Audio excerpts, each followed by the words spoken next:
All right, listen, no gym, no fancy machines, no wasted hours. And yet, every single year after 60, I see so many good folks struggling just to get up from a chair, knees shaking, body unsteady. Does that sound familiar? Now, here's the thing. In Japan, elders stay tall, steady, and strong. How not with crazy workouts, but with simple, bow-based movements. Trust me, no extra knee pain, no complicated yoga, no long sessions on your feet. Harvard Health Mayo Clinic, the World Health Organization, even the American College of Sports Medicine, they all agree on one point: building strength in your lower body and control in your core is the key to preventing falls. So here's the plan. Just 3 bow-inspired moves. 7 to 10 minutes. No equipment. You'll fire up your knees and hips, stabilize that knee line, and feel confident every time you step off a curb. And don't worry, I've been coaching people like you for over 20 years. I'll guide you through every step, every variation. We'll keep a chair or a wall close by, and we stop the second something feels sharp or makes you dizzy. So tell me you're sitting down in the comments. Because Japanese therapists say the very first move we're about to do is the foundation ready to start. All right, let's kick things off with the very first bow. It's called the seated bow shift. Think of it like a gentle, polite bow, but instead of just saying hello, this one wakes up your hips, your lower back, and your whole balance system. What makes it powerful is simple. It teaches your body to bend from the hips instead of rounding the spine. That takes pressure off your back, opens your hips, and sets you up for real-life movements. You know, standing up from a chair without struggle, leaning forward to pick something up, or bending down to tie your shoes with way more control and a lot less wobble. And here's the science behind it. Clinical guidelines from places like Harvard and the Mayo Clinic show that practicing this hip hinge protects your spine and improves how your body moves in daily life. That's exactly what we're training here. So let's set it up.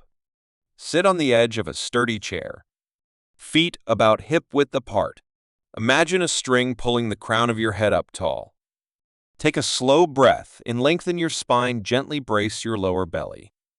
Then, as you breathe out, tip forward from the hips about 10, maybe 20 degrees. Keep your chest open, back flat, heels planted as your weight shifts slightly forward. Pause for 2 or 3 seconds. Feel your hamstrings and glutes wake up. Then breathe in as you come back upright. Do this 6 to 10 times 2 rounds. You'll feel your glutes, hamstrings, and lower back holding steady with your core hugging in tight around your spine. Need an easier start? Place your hands on your thighs and bow just a little. Want more challenge? Reach your arms forward like you're holding a tray and pause at the lowest point a few extra seconds. Watch out for the usual mistakes. Don't round your back. Think chest forward like a polite bow. Keep your chin tucked gently like you're holding a ticket right under it. And always keep a wall or the back of the chair nearby for safety. If you feel sharp pain or dizziness, stop right there. Your knees shouldn't hurt. If they do, just reduce the angle. Once your hips feel more open and your lower back is awake, that's the perfect time to start adding strength to the knees with the next bow. Let's move on. All right, now that your hips are awake and your lower back feels supported, it's time to fire up the quads with the second bow, the knee extend. Picture this. You're like an archer drawing back a string. Your thigh stays strong and steady while your lower leg glides forward nice and smooth. This little move does a lot. It builds strength in your quadriceps, the big muscles right at the front of your thighs, so your knees don't buckle when you stand. It sharpens control around the kneecap, corrects that inward knee cave, and gives you the power to get up from a chair, rise from the toilet, climb stairs, or step off a curb without that shaky dip. And here's the science. Research from the American College of Sports Medicine and the Mayo Clinic shows that stronger quads directly improve how fast and safely older adults can rise to standing, which means less risk of falling in daily life. So let's get into it. Sit tall on the edge of your chair, just like we practiced in the first bow. Keep a small hip hinge so your back stays flat. Hold the sides of the chair for support. Take a breath and gently brace your core. As you breathe out, Extend one knee forward, pressing the heel away like you're reaching to ring a doorbell in front of you. Toes point up to the ceiling. Hold that strong line for 2 or 3 seconds. Then breathe in as you lower the leg back down with control. Aim for 8 to 12 smooth reps on each side. Do 2 to 3 sets. Here's a cue. Think of pulling your kneecap upward, locking it into a solid post. That helps you fire up the quads fully. Need it easier? Extend only halfway or place a small rolled towel under the knee for support. Feeling strong? Add a light ankle weight, maybe 1 or 2 pounds, or flex your foot back at the top to challenge the shin muscles too. Now watch out for the common mistakes. Don't let your whole thigh lift off the chair, only the lower leg moves. If you feel your calf cramping, just cut the range smaller and breathe steady through it. Always use a sturdy chair. And remember, even small, controlled moves count as progress. Stop right away if you feel sharp pain in your knee. Once your quads are switched on and you feel that solid support at the front of your legs, it's the perfect time to wake up the true powerhouse, your core, so every step and every stand becomes rock steady. All right, let's move into the third bow. This one's called the core bow hold. Think of it like becoming a silent bridge. On the outside, you look still, but inside, you're building a ton of strength. The whole goal here is to wake up those deep core muscles, especially the ones that wrap around your belly like a belt and the little stabilizers along your spine. When your trunk learns to hold steady like this, daily life feels easier. Turning to grab something behind you, carrying groceries, even pivoting as you walk, it all feels smoother with less sway and way less back pain dragging you down. And here's the science to back it up. Harvard Health and the American College of Sports Medicine both say that isometric core training, basically holding the muscles steady, improves trunk stability and supports balance in motion. That's exactly what we're training right now. So let's set it up together. Sit near the edge of your chair. Tip forward into that gentle hip hinge we practiced before, about 10 to 20 degrees. Place your hands together lightly at your chest, almost like a polite greeting.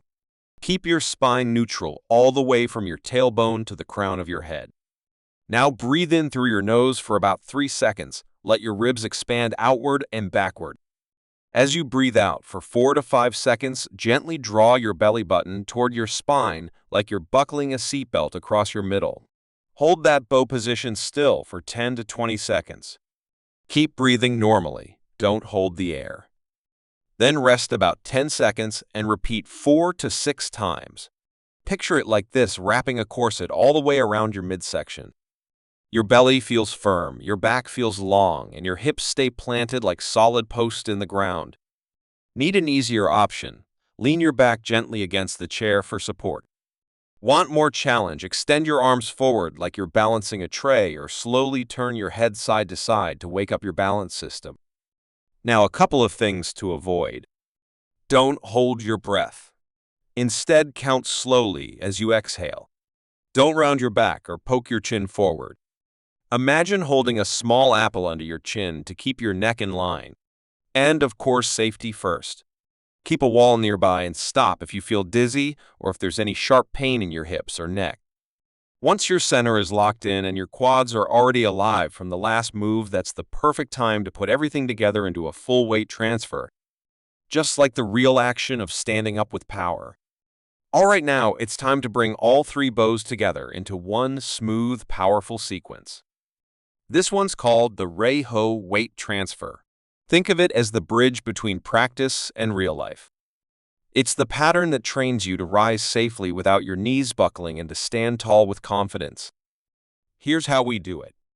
Sit right on the edge of a sturdy chair, feet planted directly under your knees.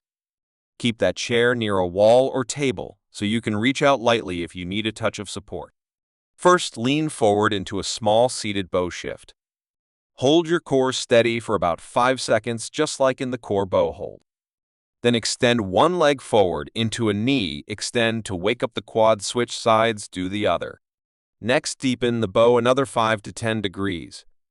As you breathe out, draw your belly button back toward your spine. Shift your weight gently forward onto the middle of your feet.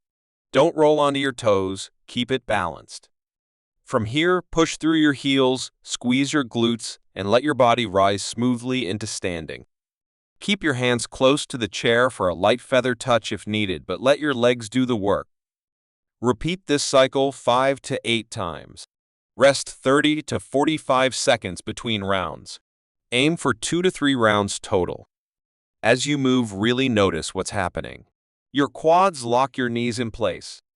Your glutes power the hip drive. Your core holds everything steady from the inside out. Together, they form a tripod of stability that keeps you from collapsing and builds true independence. Now, if you're just starting out, use a higher chair or place a small pillow behind your back to remind you to keep that spine long. If you're ready for more, keep your eyes forward instead of looking down. Or try lifting your heels slightly as you rise halfway, then lower back down to train ankle control. Couple of reminders: don't jerk yourself up with your back. Hips lead back follows. And don't let those knees cave in. Think of pressing them gently outward, like you're holding a small ball between them. Safety comes first. Stable chair wall within reach, and always stop if you feel sharp pain or dizziness. Even the smallest controlled moves count, so stay in your comfort range and build gradually. Trust me, you'll be surprised how much lighter standing up feels today and even more tomorrow. And now, with this full pattern under your belt, let's seal the journey with one final push, bringing all your progress together and closing out our training on a high note. The beauty of these 3 Reiho bows is that when you put them together, they become so much more than simple moves. When you learn to bow from the hips, you protect your back and open your body the right way. When you extend the knees with strength, you stop that collapse that can steal your confidence when standing. And when you hold your core steady, your whole midsection becomes an anchor, giving you balance even while you move. Put it all together, and here's what it means. Fewer falls. Steadier steps. More independence in the moments that matter most.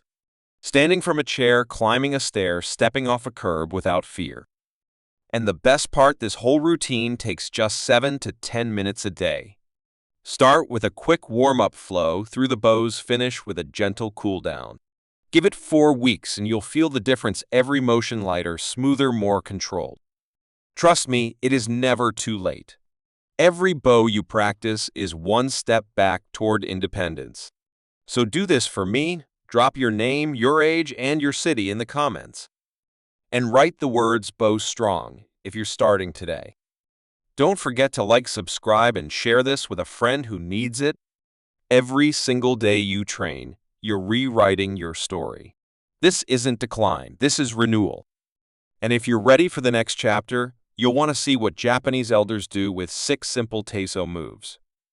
Experts warn about the danger of staying stagnant. But moving just 10 minutes a day, that could change everything. Curious? That's waiting for you in the next video.